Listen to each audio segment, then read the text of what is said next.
Hi, Cancer Sun and Rising. Welcome to your February 2022 Astro Update. It's Raina here.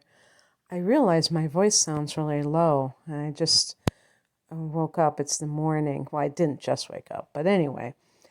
This is a very intense month for you.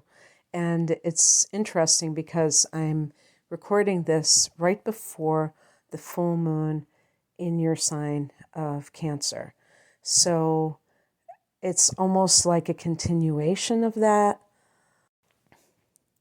And there can be some real important themes of rebirth and regeneration, looking at the shadow, being brave enough to face those things that you have avoided before. So it's a new day. And this is because on the 1st of February, and for some of us it's going to be on January 31st, there's a new moon at 12 degrees of Aquarius. Aquarius is your 8th house, and this is where those themes come up. And so the 8th house is the house of transformation. And this being a new moon, it can give you this new lease on life. It's the phoenix rising from the ashes. But in some cases, we may feel like we're doing this at different times in our life, this rebirthing process. And this may be that time for you. And yeah, when you think about the Cancer full moon, it can definitely be endings. And it's at a late degree of Cancer. So it really does bring the history of the experiences that you've been having to the height of emotion. So this may have some developments with shared resources too. There could be something along those lines. It's funny, when I said shared resources, the time was 222, so maybe that's auspicious. And with any kind of serious relationship, this can be a time of great intimacy.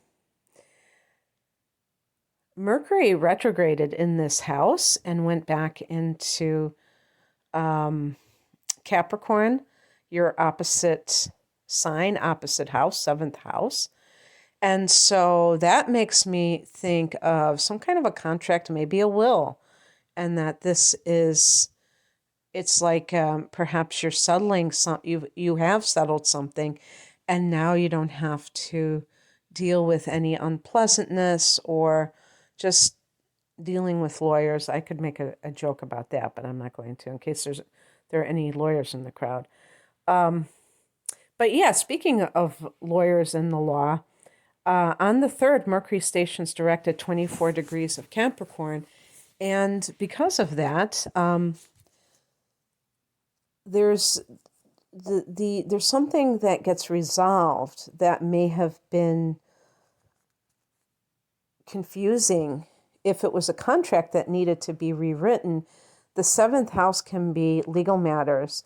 And maybe there were negotiations around this issue, and they will get resolved. Mercury comes out of its shadow fully within 2 weeks. So it's going to take a couple of weeks to get back up to speed, but still it can, start that process. And on the 14th, and also, if this has something to do with a divorce, and even like child support, if you already are divorced, then that can resolve itself as well, because there might have been some kind of communication breakdown with an ex or assumed to be ex, and now things are getting back on track. Venus is in this house. Venus went direct at the end of January, so that is coming back up to speed as well. And so harmony can be restored. On the 14th, Mercury goes back into Aquarius, so it's back into the 8th house. Mercury in the 8th is great for anything that involves having to get to the bottom of something. So it's very strong detective vibes.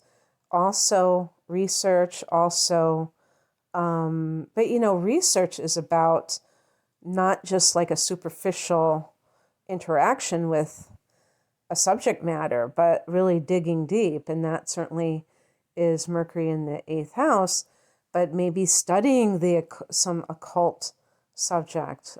Astrology and the tarot are included with this. On the 16th, we have a full moon at 28 degrees of Leo.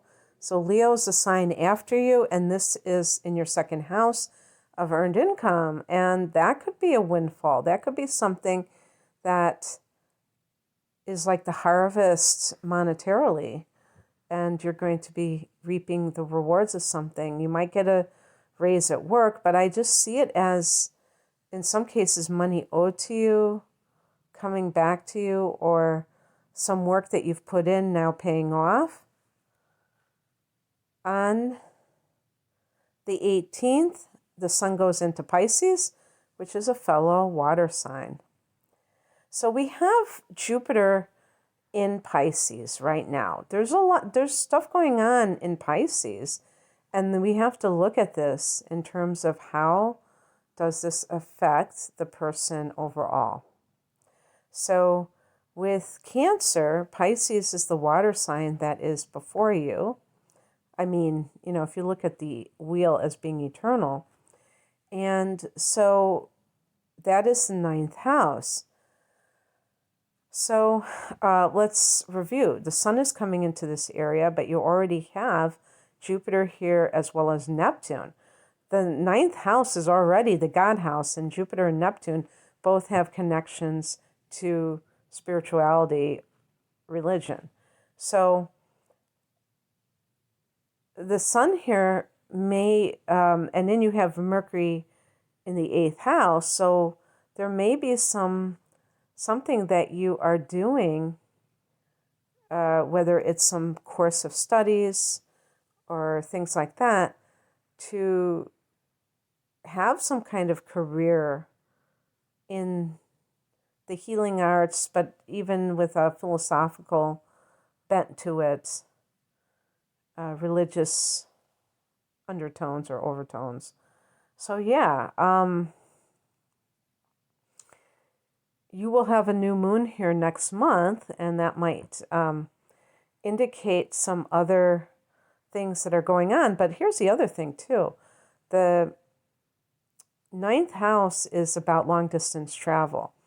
The fact that these two planets, Jupiter and Pisces, are there tells me that the travel that you might do, and with Jupiter there certainly might be more opportunities for travel in 2022, at least the first 5 months, because in May, and then a little bit later on, it's going to go back into Pisces, but it will go into Aries in May 10th. But there may be expanded opportunities for travel, but they may be of a religious nature. So an example that is obvious is that you always wanted to go to India because you wanted to visit some ancient temples. You want to get training as a yoga teacher, but you want to also have it in a place that you see as where it all began, and make it more authentic, or you want to take a vacation at the same time and have an intensive training. And these kinds of things are featured this year for you at different times. So the other thing I wanted to mention is the fact that the other house that's really happening is that 7th house with Capricorn energy. Pluto is there. We have both the divine lovers, Venus and Mars, are in that house of marriage. and committed partnerships. So it might be that some of you have fallen in love with someone else, but maybe you haven't fully gotten divorced from your soon-to-be ex. So it's kind of like you've got somebody that you are committed to, but at the same time, you have loose ends to tie up with a former relationship. And they could have some legal connections too. Okay, that's what I have for you, Cancer. I hope that this resonated. If you would like a personal reading, I am promoting my double readings because as I have been doing these quite a lot compared to some of my other readings these days, they are a great value. You save, I think, about $30 than ordering separate transit readings, and a transit reading and a chart reading. So they're combined, but they're 2 hours in total. And you can find out, that's called a deep dive reading, and you can find out more information about that and my other readings at the link below. I'm at RainaMoonAstrology.com. Thanks for listening. Take care. Bye.